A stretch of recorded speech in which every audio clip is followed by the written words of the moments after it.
ಹಸಿ ಮೆಣಸನ್ನ ಮೊಟ್ಟೆಯನ್ನ ತಿನ್ನುವರನ್ನ ನೋಡಿದ್ದೇವೆ. ಆದರೆ ಇಲ್ಲೊಬ್ಬರು ವ್ಯಕ್ತಿ ಚಾಲೆಂಜ್ ಹಾಕಿ ಹಸಿ ಮೀನನ್ನ ತಿಂದಿದ್ದಾರೆ. ಈ ವಿಡಿಯೋ ಮಾತ್ರ ಸಾಮಾಜಿಕ ಜಾಲತಾಣದಲ್ಲಿ ವೈರಲ್ ಆಗಿದೆ.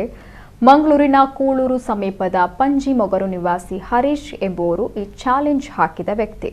ಜುಲೈ 25ರಂದು ಗೆಳೆಯರೊಂದಿಗೆ ಮಾತನಾಡ್ತಾ ಇರುವಾಗ ಹಸಿ ಬಂಗುಡೆ ಮೀನು ತಿನ್ನುವ ಚಾಲೆಂಜ್ ಎದುರಾಗಿತ್ತು.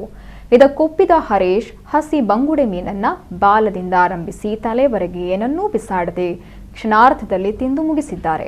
ಇವರು ಮೀನಿನ ಹೊಟ್ಟೆಯೊಳಗಿನ ತ್ಯಾಜ್ಯ ಸಹಿತ ತಿಂದಿರೋದು ಇನ್ನೊಂದು ವಿಶೇಷ.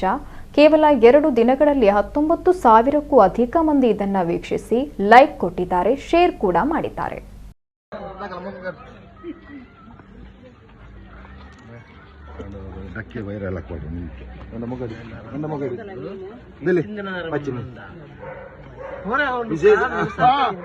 ವಿಶೇಷ ಮನುಷ್ಯ ನಮ್ಮ ಊರಲ್ಲಿ ಮೀನು ತಿನ್ನುವ ಮನುಷ್ಯ.